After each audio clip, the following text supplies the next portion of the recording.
Dan, that brings us very nicely onto a mainstay of the show now. We just threw these jingles together, not realizing they would become the features that would make up the show. But it is indeed time for the information action ratio. The information action ratio is the place to go. Dancing Shoes is the debut album's fourth track, and as with the previous, it was released on the 23rd of January 2006 and comes in at a rapid 2 minutes and 21 seconds, so even shorter than Fake Tales last week. It has 144 beats per minute, which explains the shorter length, and 81.8 million streams on Spotify. It was, of course, produced by Jim Abyss at the Chapel Studio in Lincolnshire. And our good friend Barney was back at the helm of the mixing desk once again with his faithful sidekick Owen Skinner.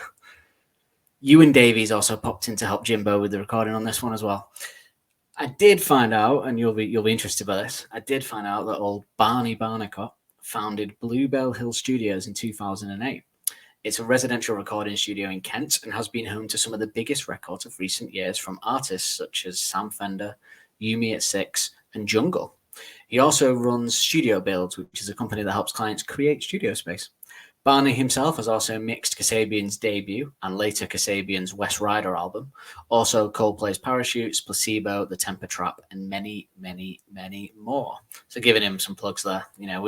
We've both been nice about him. Listeners of last week's show have heard me be horrible about him. And now I'm giving him a plug. So, hope we're all good, Barney.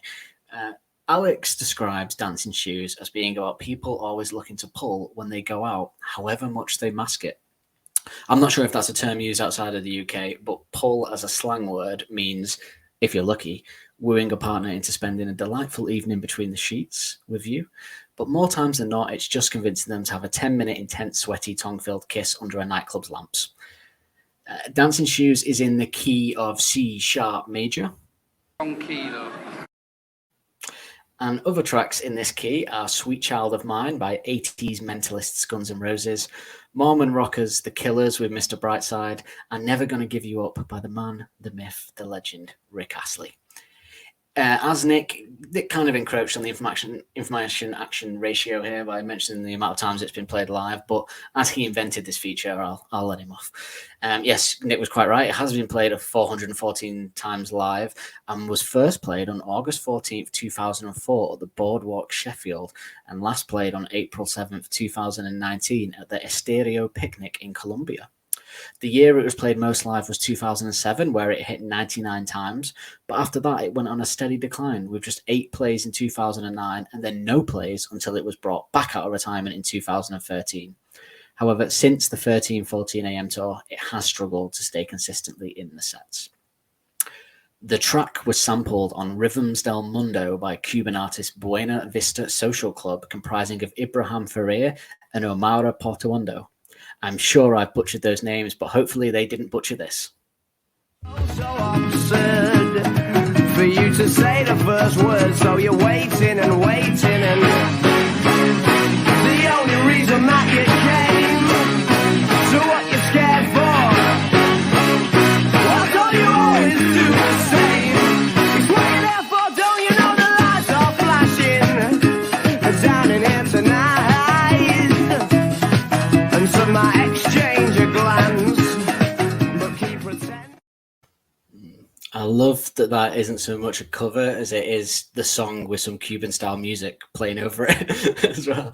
I wish all covers were like that. It made me laugh that the top comment on the YouTube video for this just said, "I can't believe I spent years thinking this was the original version," which did make me laugh.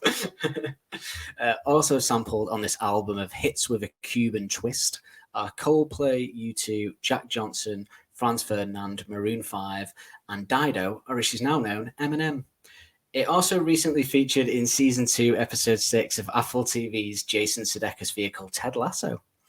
When searching Dancing Shoes for information online, for little nuggets, I did get this headline. Ed balls to dust off his dancing shoes for Strictly Live. So if anyone, UK listeners, remember that. And it did also make me think of the awful time that Susanna Reid asked Alex if he'd ever appear on Strictly Come Dancing because she'd bet that he'd look good on the dance floor, which I'm sure we'll discuss at some point in the future. Yeah. Well, that can be a Patreon special. I've never seen anyone want to crawl inside their own body as much as Alex did at that point.